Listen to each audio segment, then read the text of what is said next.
We now go to the gentleman from South Carolina, Mr. Gowdy. Thank you, Mr. Chairman. Mr. Park, do you agree that there is a difference between an innocent misstatement of a perceived fact and a deliberate attempt to deceive? Yes. So do I. When did you first realize that you couldn't keep your health insurance even if you did like it, period? So, again, that's kind of a health policy matter. It's really outside my lane. So you don't know when you first realized that you couldn't keep your health insurance even if you liked it, period? I don't recall, no. Would you agree with me that credibility or the lack thereof in one area of life can impact credibility or the lack thereof in another area of life? I suppose it could. In your written testimony, you wrote, as you know, October 1st was the launch date of the new website, healthcare.gov, and I did know that. I just didn't know why. And I'm going to read to you a quote from Secretary Sebelius. She said, and I'll paraphrase it initially, that she was hurried into producing a website by October the 1st because the law required it. Now, I'll read you the direct quote. In an ideal world, there would have been a lot more testing. We did not have the luxury of that with a law that said it's go time on October the 1st. Mr. Park, I don't know what ideal world she's referring to, so I'm just going to stick with the one we're in. What law was she referencing? What law required this website to launch on October the 1st? I can't really speak for Secretary Sebelius. I'm not asking you to speak for her. I'm asking you, what law was she referring to? Is there a law that required this website to launch on October the 1st? Again, and that's a health policy and legal matter. That's not really my... It's actually a legal question. Do you know if there's a law that requires this website to launch on October the 1st, or do you know whether it was just an arbitrary date that the administration settled on? I actually do not.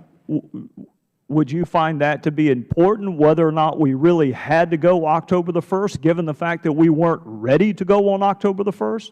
Would you find that relevant, whether or not we actually had to launch a substandard product?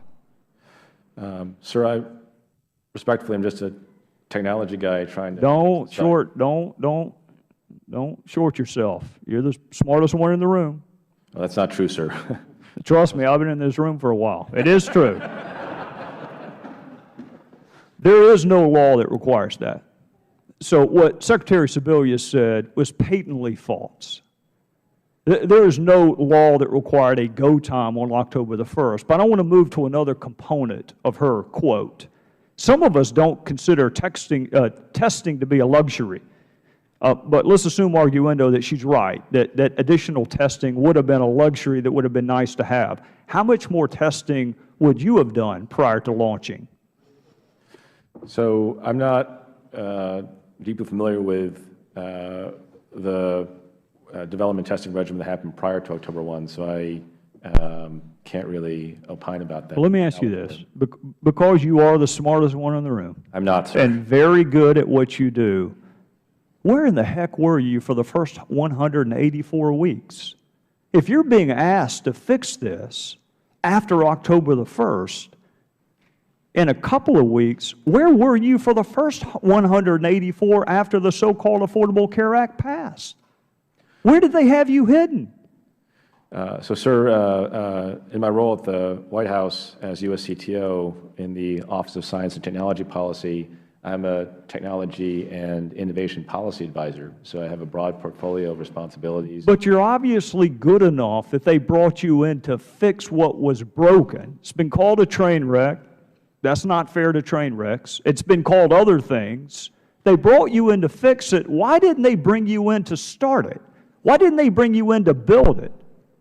Why are you doing a reclamation project? Why didn't you build it? I'm part of an all-hands-on-deck effort that's been mobilized across the administration to actually help under Jeff Zion's leadership. In the lead-up to October 1, that wasn't part of my role. I was. When will it be operational to your satisfaction?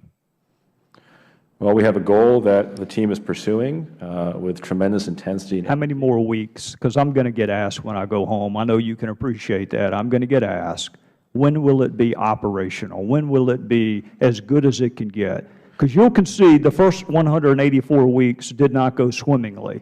Is it going to be another 184 weeks? So, sir, I think the honest answer is that there's a team of incredibly dedicated public servants. I get all that. I'm looking for a number. I'm looking for a number. We can interpret the poem later. I'm looking for a number. That's working hard to have the site functioning by the end of this month smoothly for the vast majority of Americans. That's the goal. The gentleman's time has expired. I might stipulate for the record that Mr. Park was at HHS at the time of passage and for that roughly first 2 years. So his expertise does come out of the origins of Obamacare. Well, my question, Mr. Chairman, was simply if he's good enough to be brought in to fix it after the locomotive has crashed off the mountainside, where in the hell was he for the first 184 weeks when it was being broken? Well, why wait until it's crashed? If he's a savant, and I'm convinced he is, where's he been? I know the Obama girl is missing, but he wasn't. I think they found her, actually, the lady from the website. I think they found her. But where's he been? Time's up. The gentleman's time has expired.